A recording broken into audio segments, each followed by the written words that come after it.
عليكم ورحمة الله وبركاته. جرتو هردوفتوني عبد الريتج ميديا هندينو ورماتي عبد الريتج واسابي بنتاني وانجراني بيساني وجين ولين ريليشني اومتي فولو غوتي فولو يورو سيبا يساني اتيز فولو بايو خوراتي حالا خنان بزنس عدد إرتي هجتو دنديزا حالا خمين بنانا استيبي نندي مخانا نجل ديمتو مال ابي يوتيوبا ابي واسابي نفلتو irratti buuta haala kanaan gara fuula duraatti si geessa.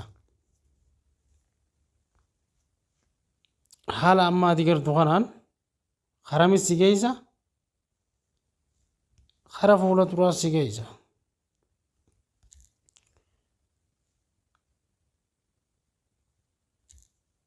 Haala isin amma gartan kanaan jechuudha maal goota jalqaba isteeppii jala deemu ni dhufta.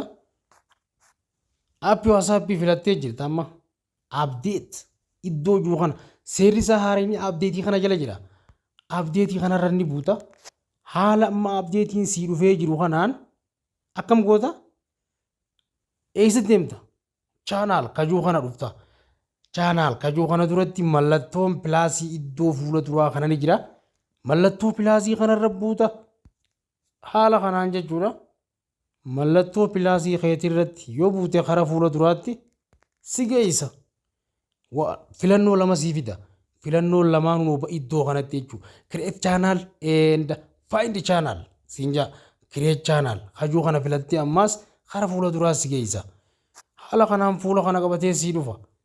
Eega fuula kana qabatee sii dhufee booda maal jettaani naannoo dhumaa kanatti continue kajuu kana irratti gabbuuta.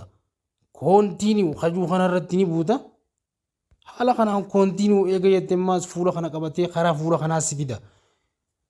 Eega kana jetteen booda channel name nu gaafata.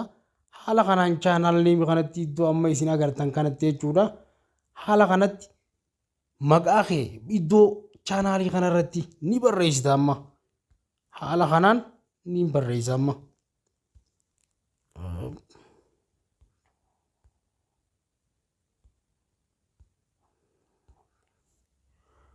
Haala isin amma agartan kanaan akkam godheetiin jira barreessee jira amma uno eegaa kana barreessee booda maaliin godha iddoo kamiin filadha amma sirriitti na jala deemi ilaali as jala dhufee create channel amma create channel godheetiin jira.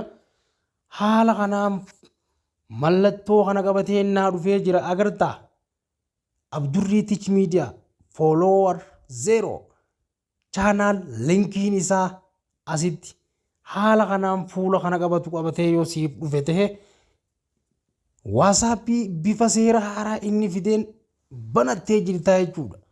Linkii isaa haaraa banattee jirta waan ta'eef haala kanaan waan feete namaaf share godhuu dandeessa, waan feete beeksisuu dandeessa. Waan feete ol baafattee daldaluullee dandeessa. Haala kanaan WhatsApp seera isaa guuttate haaraa kan seera jijjiiree seera haaraan dhufe kana haala kanaan banattee yoo itti fayyadamte yeroo muraasa keessatti follower baay'ee argattee business maanii taata. Haala kanaan akka itti fayyadamtan abdiin qaba. Barnoota biraa qabannee hanga walitti deebinutti nagaan nu turaa jecha barnoonni keenya kaarra asumaan xumurama nagaan nu tura.